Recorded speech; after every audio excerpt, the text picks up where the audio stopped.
Hello there YouTube and welcome back to my channel, and today we've got Spyfall Part 2 review, and it's a brilliant episode and a brilliant two-parter to start off the series.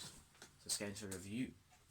So it starts off pretty much straight away from where I finished off, with the Doctor trapped in the realm, and you know, I liked what she was saying. She's like, she wasn't panicking, she wasn't like worried. She was worried for her companions, but she wasn't losing control of herself, which is good. It felt very doctory, that just to sort of keep herself calm, check she's still alive, try and analyse her surroundings, work out where she is. It felt very typical doctory, which I liked a lot. And then it goes to an awesome shot of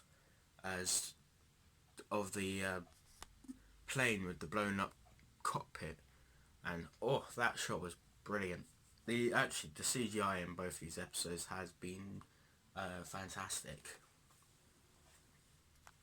Then we get a brilliant sequence of the companions getting out of not getting out of the situation, but sorting it out with help from the Doctor. You know, Ryan, when he's trying to desperately get away from the front of the plane so he's not sucked out, see some signs, which at the time I was really cute, like really confused by, like, what?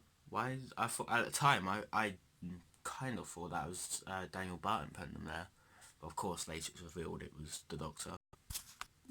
Then he finds an instruction manual for how to fly a plane without a cockpit, and you know, he sort of, you know, keeps on switching in between the companions on the plane and the Doctor in the realm dimension-y thingy. Yeah, eventually Ryan ends up plugging his phone in, and then the Doctor starts playing, and that's a brilliant sequence. I love that. It's so funny with her interacting with Graham in a very similar way to how David Tennant was interacting with Sally Sparrow in Blink, which I liked. There's a few nice callbacks in this episode, like very subtle, but you can notice it. But it's just a very funny sequence of eventually Graham, when he shuts cockpit door and then ends up sliding down the plane. That was hilarious to see. And then it's a nice, a nice little recognition of Ryan's sort of like, of Ryan's dyspraxia from Suit, which was mentioned, well, obviously, it was mentioned in the start of Series 11, but sort of recognising that he couldn't ride a bike, as we saw in A Woman Without a Will, but can fly a plane, which is a nice little line for Chibnall to include, and that was the companions, the cliffhanger concerning companions resolved. And then with the Doctor, she met Ada, who eventually got taken back out of the realm and took the Doctor along with her, and then the Doctor was in 1834, London, I believe, and that was how she got out of the realm. So that was, both their cliffhangers resolved pretty quickly, but nicely done. I felt like Chibnall handled them very well, and it wasn't predictable what Chibnall did, but it wasn't like very like complex, but it didn't need to be. I felt what he did was enough and satisfying of a way to resolve the cliffhanger. So then it now cuts way to the Master and Daniel Barton in the Master's TARDIS, which I have got to admit, I was a little bit disappointed by the fact that we didn't actually get like a proper TARDIS interior, and it wasn't really big on the inside, but I'm assuming that one of those rooms led to the rest of the TARDIS, probably. But it's still nice to see that, and obviously there was a bit of a change with there actually being a console panel in there. But something that I did like is that sort of like Doctor companion dynamic with the Master and Daniel Barton, but done in a very mastery way, with Daniel Barton trying to like take the lead, take control of the situation, but the Master putting him in his place, saying, "Watch your tone, don't speak to me like that, because I'm the boss around here," which I really liked. The Master in this episode, and the very end of the last episode, has been fantastic. He has had the perfect start, in my opinion. And honestly, I loved Mitty. I thought she was a great incarnation of the Master. She was a very different route. her character has taken on a very different route to what any master before her has ever been on. And you kind of very slightly got it with John Sims Master, the end of time part 2, when he sort of decides to kill the Time Lords and saves the Doctor. But Stephen Moffat took it to another level. She was funny, she was evil, as we saw in The Magician's Apprentice, even when she started turning good. You know, Clara said something like, so I'm supposed to believe that you're the Doctor's busy mate and you turn good. Then she kills on the security guards and goes, no, I have not turned good. Which it was a very typical Master thing. And you got a lot of those sort of signs in this episode, but, you know, to more extreme, to a high extremity with when the Doctor confronts the Master in 1834, and he sort of just kills people. He's very ruthless, and he just kills people in his own, like, bang, bang, bang. And then a person he says move, and he's like, oh, sorry, my bad. And then kills it anyway. It's so Master-like and so ruthless, and, you know, brings that, and he feels quite scary and unhinged, unpredictable, which is all the attributes of the Master that I loved and what I was hoping for. And I feel like Sacha Dhawan played the Master brilliantly. There wasn't one moment where I felt like this Master wasn't the Master. And even if this is post Missy, due to how this episode ended, I still feel like it's the Master, and I feel like it's been explained enough, and you can sort of think it up. Because what we saw of Missy was the Doctor trying to turn her good, and she was on her way. But as we saw in the Doctor Fall, she never got the full journey. She was close, but she never fully turned good. She still had the evil side to her. So in a way, the process was never completed. And we know, as we've seen, how the Master talks about Gallifrey, that he loves his own planet.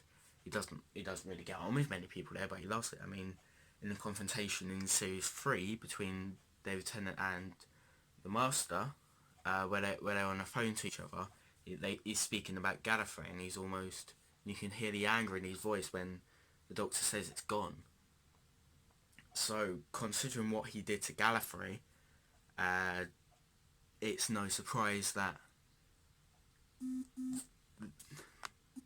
has turned him back to his old ways. Because you notice in this Master a lot, there's a heck of a lot of internalized anger. He's so unhinged in so many scenes, like when Jodie reveals that she's called the Nazis up to arrest him, and he just charges over, grabs her by the throat and just shouts, "What have you done?"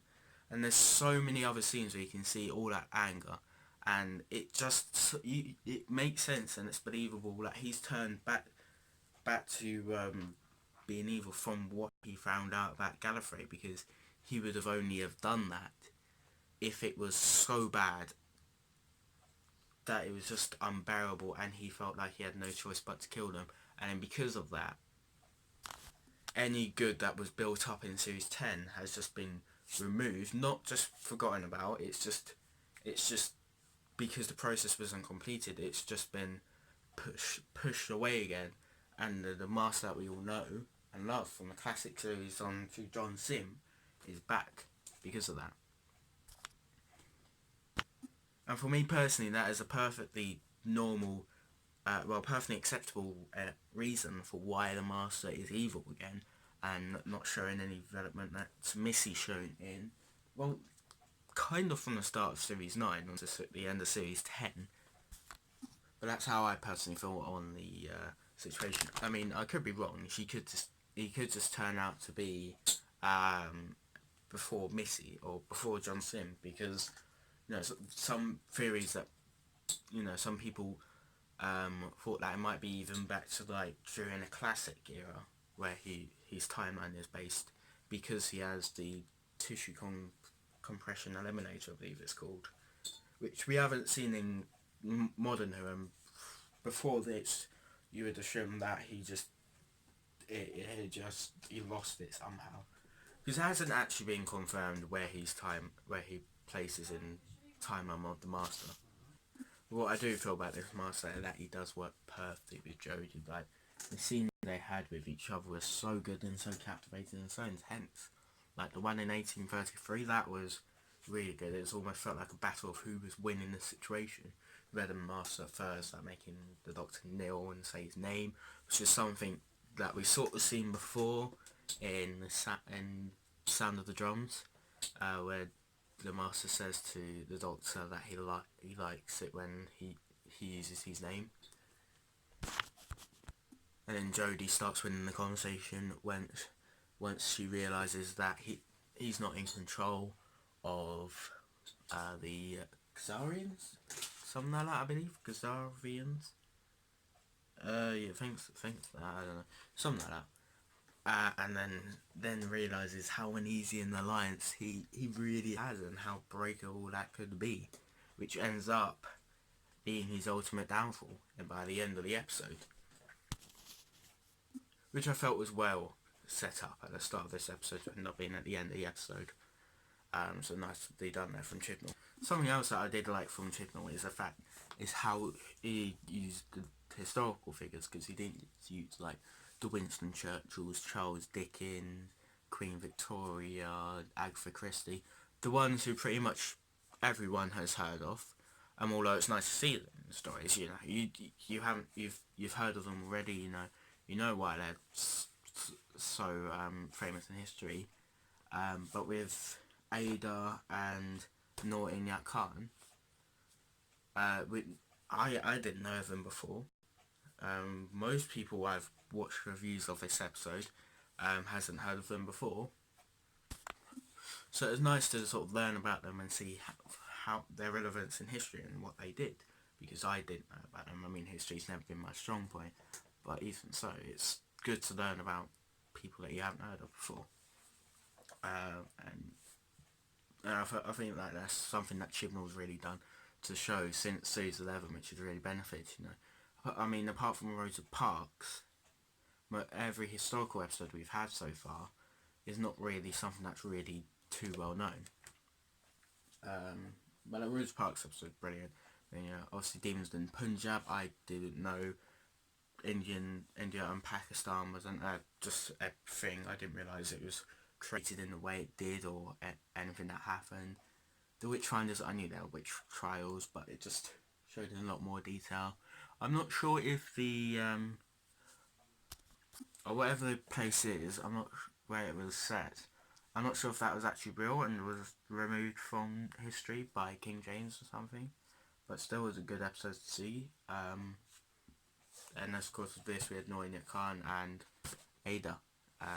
Ada, I can't remember her surname. Lovelace, I think it is, or will be. Yeah, they were good characters as well, well written, and yeah, it's all good and that's remarks. So now going over to the companions, because once they get off the plane, they are set on a run, because Daniel Barton has made them wanted fugitives by putting some excuse in the news for something that I shouldn't have done illegally. And on my reaction, I said all the stuff the companions and Lenny Henry was the best part of the episode. And for me, I like the scenes with the Doctor and the Master a lot more than I first did. But for me, yeah, it still is the stuff with Daniel Barton and the companions that still is the best part of the episode for me. I just feel that on its own was like a 10 out of 10. It was brilliant. Maybe 9.5, but yeah, it's still superb and up there as some of the best part of the episode. And it really gave some great character development for all the companions, seeing them in that situation without the Doctor, where they have to rely on their own abilities and ideas, and just relying on the other two to get through this situation. And it allowed for some great character development. Felt Ryan was really good in this episode. Like, he was the first one to suggest that they should smash their phone, so I felt like he actually shone for me in this episode. There's some Yaz showed some policing qualities that I felt like leadership, like sort of like tactics, the ideas, the responsibility sort of felt was there. And Graham again didn't have as big of a role, but had that the laser shoes, so he was like their backup defense. And as a team, I felt they worked really well. Some really lovely moments in the episode as well. Like there was one where they were sort of sitting in the construction site and they were sort of talking, and that's when Ryan said that he had rocket cuffs and Graham had the laser shoes. I'm so glad I got to see, because that was a brilliant idea from Spyfall Part 1. And it was just really beautiful thing, because Graham ended it by saying that he wouldn't rather be on the run with anyone else, and it sort of shows that they really do care about each other and they really are close, which we never really saw that sort of side of them in Series 11 or Resolution for that matter. So I'm glad we're now just seeing it in Series 12. Again, it's carrying on that same bonus on well, not in bonus, the same improvements on Series 11 like Spyfall Part 1 did, improving on the issues of Series 11 and fixing them for Series 12, which is why Series 12 for me has started off so fantastically. Like it's the opening two parts really positive, and episode 3 looks like it could be pretty darn good as well. And it's just like this whole series, like Doctor Who has been flipped on its head, and the fandom seems to be yet again really positive, which you just love to see. And we got a lot to look forward to. I mean, we still got Jadoon, which I genuinely forgot about until I rewatched the Series 12 trailer. We still got them to look forward to. We still got Cybermen. We've got this whole Gallifrey arc. We've got the Master, who I highly doubt he's not going to appear back in this series again.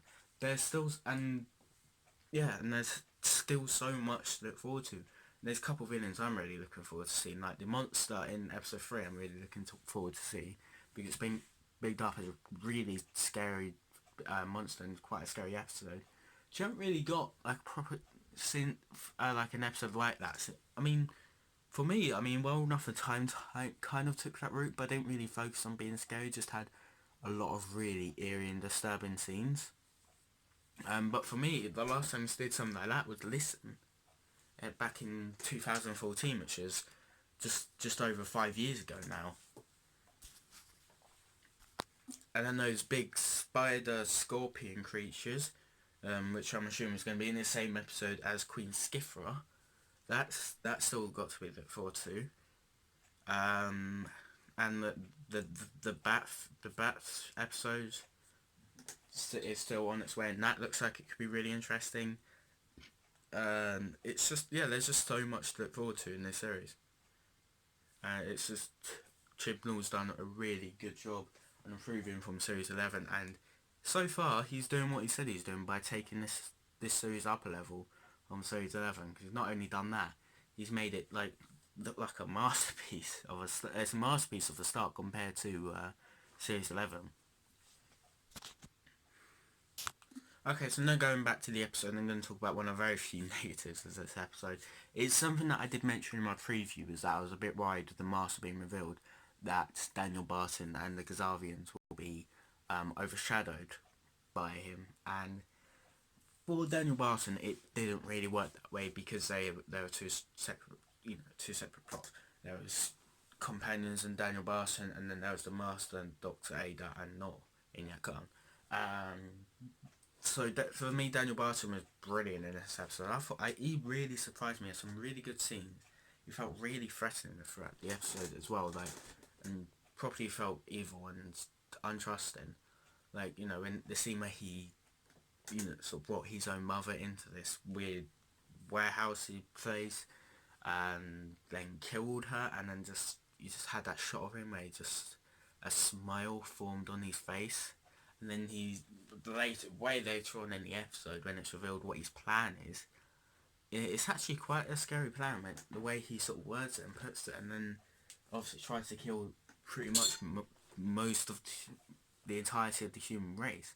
So he's quite a scary villain for me. I thought he was really good in this episode, and Lenny Henry acting as well, shone as well, because it's not an easy task to do to have the Master, the Xavians, as villains as well, and you still got to be brilliant and really feel threatened and good, well characterised. But Lenny Henry done that brilliantly, and his ending sort of suggests that he could come back. So maybe around that finale time, there's a possibility that his character might return. But who knows? And as I've already said, the master in this was brilliant, really threatening, quite scary as well. Had really good scenes with the Doctor. But the Kazavians, apart from that really uneary feeling about them, they were sort of pushed to the side for most of it, and were used as a sort of like nothing but a weapon. Which, you know, is a shame because they were really good in Spyfall Part 1 and really intimidating and creepy, but yeah, I mean, if they were brought back in their own episode where it's just them, because as the Master said in this episode, they are placed all over the universe. What brought them out to start killing spies and stuff was the promise that the Master made to them, and sort of showed them Daniel Barton and showed what progress could be achieved, something like that. Yeah. I'm not gonna lie as well. Like the Master's plan was kind of weak, but it felt very typical Master. It's like it. If the Master hadn't been there for years and years, this wouldn't have been much of an issue. But you would think that he was there for that long, you would kind of think he would have a lot more control of the situation than he ended up having. But the plan itself, if that was like his immediate plan after like a few days or something like that, then it would have been fine. But with all that undercover work and all that planning over all those years, you would expect him to have something a bit more stable. It's just an issue I had with the story. It's probably the biggest issue I have with it, but no, it doesn't stop the story from being fantastic, let's be honest. It was just an issue I had when I sort of rewatched it and was thinking about it and stuff, yeah. Now then, when we get to World War Two in Paris, 1943, that's for me when we get to the best part of the episode for the Master and the Doctor's part, and with Ada and Nor. And it starts off with that when they actually met Nor, you know, that shock on Jodie's face, and then the German car came, and then the Master felt to be working with the Nazis, just felt so right, and it felt like a hint to like classic Masters, which is something that this Master has a lot, and it could have been an issue if it was done wrong, but it's done just about right. It just makes him feel so much more like the Master. Like, you know, undercover work feels so Roger Delgado. In Spyfall Part 1 when he's revealed, and then when the Doctor says she met O, and then he does that laugh, it's really John Sim. Like, he just has so many sort of traits of the previous Master, and it just helps make his character so good. And obviously there's really good scenes from in the Paris 1943. You have when Nor hides, and then the Master with a couple of German troops walks in and sort of just stand there. There's very little dialogue in that scene, but it really is intense and you can't take your eyes off it. And so they check around the room, find nothing. You think they're gonna leave, and then sort of put the stick down. They start shooting the floor. And the previous shots, you saw that those two under the floor. So you just like you have a little bit of worry that they shot one of them. So it's really well directed actually by Lee Haven Jones. He done a brilliant job on this episode in my opinion. I mean, I'm not sure if it's better than Spyfall Part 1, but yeah, he did still do a brilliant job in this episode, yeah. It then switches back over to the companions on the run with a scene that felt very torture-worthy. Day 4 or Children of Earth? Torture Children of Earth, by the way. Day 4, Day 5, I believe. Where Yaz calls her sister to try to trick the government people. When they come, I think they got them. And Graham turns up with his brilliant laser shoes. That's a brilliant scene. Graham had so many funny scenes in this. You just love it. You just love to see it. And that whole scene is really funny as well. I mean, then Ryan gets overconfident, starts sending a plan, And then yeah, it's just like, Ryan, don't tell them the plan, and it's just a brilliant scene. And then it goes straight to and two really good callbacks with the Doctor trying to communicate by with the Master by using the machine. I cannot remember the name of for the life of me, but you know, pressing it four times over and over again. You know, as the heartbeat of a Time Lord, the noise that is either stuck in his head if he is pre-Missy, or that was stuck in his head if he's post-Missy, or even post-Sim for that matter. And it's really well shot, that sequence, slowly going through the corridors of the German base, and ends up going on to the Master just sitting there. And the music as well, you have that sort of like drum beat that occasionally goes with Jodie pressing the button. And the music in this episode is brilliant. It's not as good as Spyfall Part 1 is, but it's still brilliant. For my sake, and Nakanola's best working up to for me. Then he replies with a beat of 4 back, and then they reference the 3 Doctors with the ability in the classic series where they just make contact. Generally, we've only seen it used between the Doctors, the 3 Doctors, as sort of press conference call or something like that. No, conference call, that's it, sorry. Not press conference. Conference call. But it was a really nice reference from Chibnall and to do that, which I really liked. Then it gets on to another brilliant scene where it's just the Doctor and the Master coming face to face on the Eiffel Tower, and they reference, again, I can't remember the name of it, but it's the place where the Master killed the Doctor in the episode Digopolis, there was just a lot of really good callbacks in this episode, which I really liked. But it's a good confrontation. It's not as intense as it was in 1834, but it's more showing the size of the Doctor and the Master, which we know have been there for a while, where their old sort of childhood friendship comes to the surface a bit, which we will see later on, which I'll get onto that later. And then it sort of sets up for what is going to happen later on in the episode, with the Master sort of asking the Doctor, when was the last time you'd gone to Gallifrey?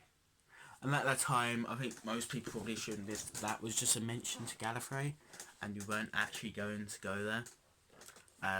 But, you know, he sort of says like how it's destroyed and stuff, but we've sort of seen Master done something like this before in Death in Heaven, where Missy supposedly gives the Doctor a coordinate, but then it turns out that she was lying, and Gallifrey wasn't really there. And then sets up that scene which I spoke about earlier, where you hear the voices of Nazis, and he lets out his anger on Doctor, tries to escape. Doctor gets with his perception filter and screws him over of being the Nazi general, which is good. That was a clever way to get out to sea. Jodie then meets up with Ada and Norton at Khan once they found the Master's TARDIS. Now I did have a little bit of an issue with this, based on how the Master's always been with the Doctor's TARDIS. He's always had to sort of ask about where it is and stuff. I just found it was a bit easy to get in there. Like, she just sort of said, let's go lockpicking, got out her Sonic, which we know works with her TARDIS, but at least I'm assuming that it only works for her TARDIS because she set her TARDIS to respond to that specific Sonic with that specific software. With any other TARDIS, it wouldn't work, so that's something that bugged me sort of when I watched it, but it's something that I can pass over. Now going back to present day Earth, the companions and Daniel Barton, when he sets his plan in motion.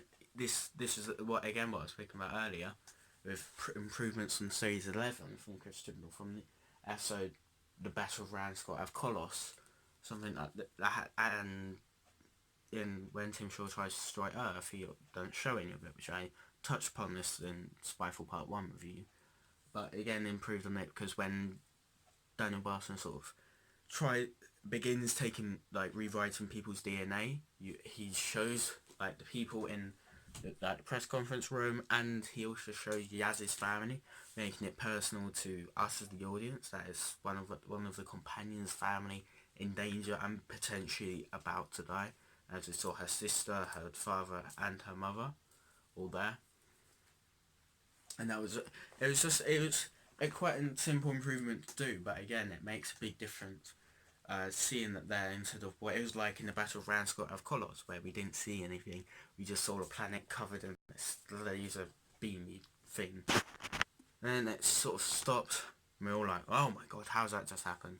Then another lovely shot when the Doctor walks out with Ada and Nor behind her, and although this ending is definitely rushed, it doesn't detract much from the story when we're watching it. It's just, you just feel like there could have been, maybe a little bit more attention played with it, but there wasn't really enough time, because it was like under 10 minutes of the episode remaining. So I think it's a sacrifice Chibnall had to make, but you still feel like it was rushed. And it's something that does detract from the story a little bit. But it didn't bother me too much. It was sort of still explained, maybe shown a couple of scenes, like it did with the aeroplane, with making sense about that. Then, sort of explained. Then Nor's taken home and a nice well, not home, but taken back to 1943 Paris, and get some memory wipes, which is a nice reference back to episodes like The Pilot and Journey's End, and kind of Hellbent, I guess. And when she takes Ada home and she's unwilling to give up the memories, it felt, when she did it, the speech she did when she's asleep felt very Doctor-y, although personally I thought it worked better if she said that and then wiped her memory, and because then, as far as she's concerned, she can't really remember it. But it felt very Doctor-y, and it gave me vibes of The Big Bang, where the Doctor was sitting with Amelia Pond and sort of done that speech sort of about, stealing the TARDIS and the old man with the big blue box and stuff like that. It reminded me of that, and it felt very Doctor-y scene, and this is, for me, by far Jodie's best episode as the Doctor. And I said that I've clicked with her a lot more than other people have, but this episode I've seen a lot more people go, yes, that is the Doctor. And yeah, in these last 3 episodes, since like Resolution, she's just been brilliant for me. And I'm hoping to keep that sort of trend going with her character. So keep on building upon her. I'm hoping Ed Hyam, who's the writer for the next episode, Orphan 55, does address what just happened in episode 2, and doesn't sort of bring it up a lot, but shows like the Doctor affected by what she's seen. Because as we saw with Christopher Eccleston, I know it's different to her just seeing her planet destroyed. Whereas Christopher Eccleston just been seeing his planet get destroyed over hundreds and hundreds of years, and just being through the worst war in the history of the universe. Obviously, it's going to have more effect with Christopher Eccleston, but I still hope it has a long-lasting effect on her character and shows a few more sides, which I'm looking forward to potentially seeing, and hoping that's direction the rest of the writers for the series take it from. Doesn't need to have a big effect, just you just know subtle changes in the character after her seeing that, which I think will be good, and respect what Chibnall's just done in episode 2, and will help build upon the series arc.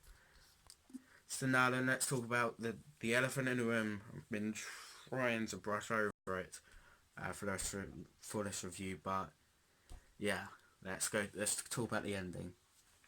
Gallifrey is where she goes back to Gallifrey, which that whole prospect, just going to Gallifrey at all, which absolutely shocks me. I never expected that. If you watch my reaction, it took me so long to clock what was happening, and it was only when we saw the shot of the TARDIS get on that sort of desert where I was like, oh my god, it's actually happening.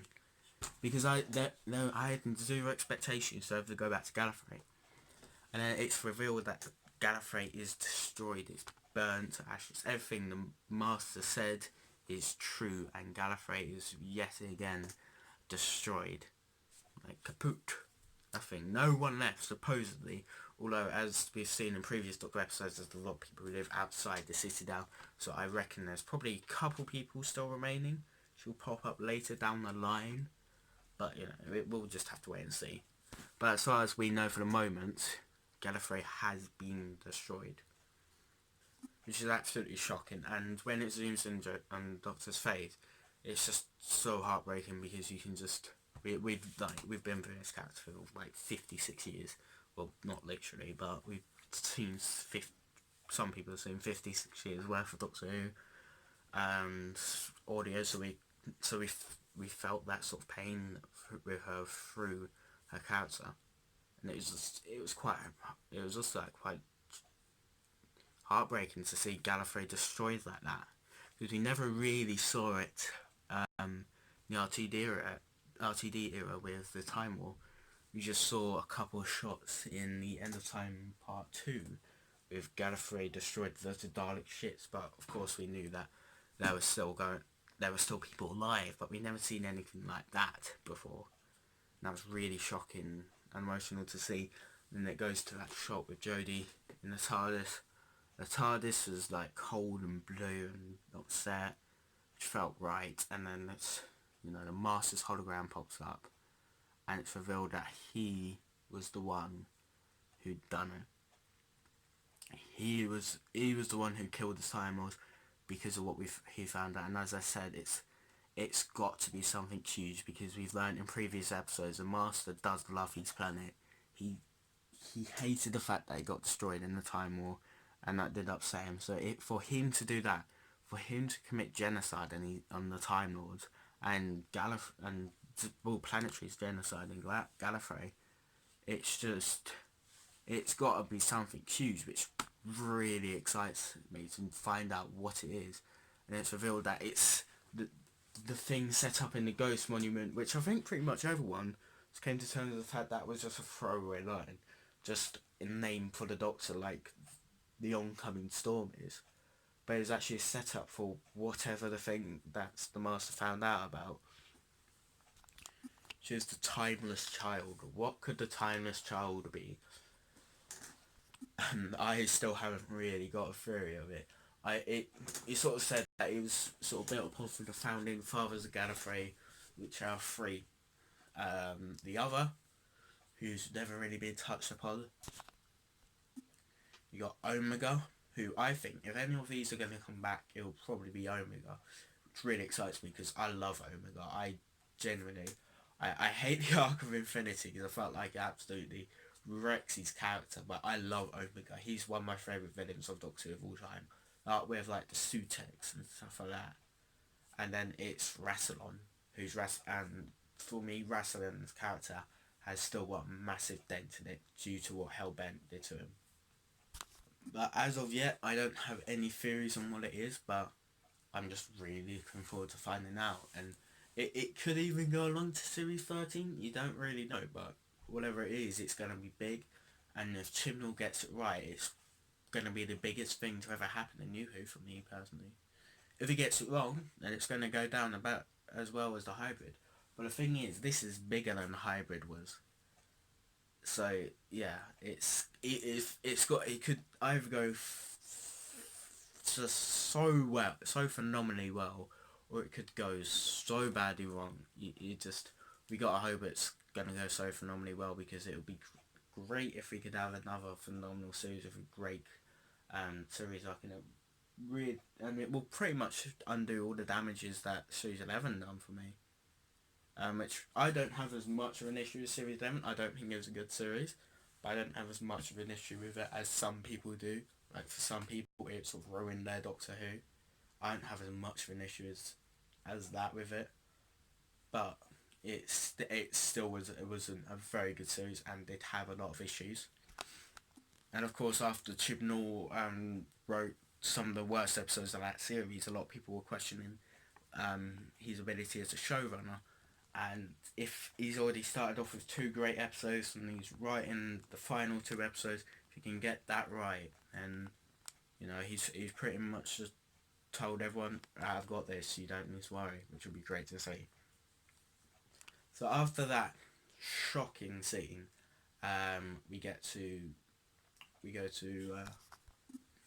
back to know where their companions are suspecting something's up, don't really know what, then they confront Voxa, asking who she is, which was nice to see that scene where her sort of saying, I'm a Tyler from Gallifrey, stole this TARDIS, Snow, just haven't stopped travelling since, which is nice because we haven't got that scene yet, so it's nice to see her say that.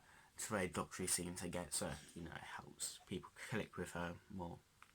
And then when Yaz asked to go to Gallifrey, you can just see it in her face, all that dread, all that pain sinks back in.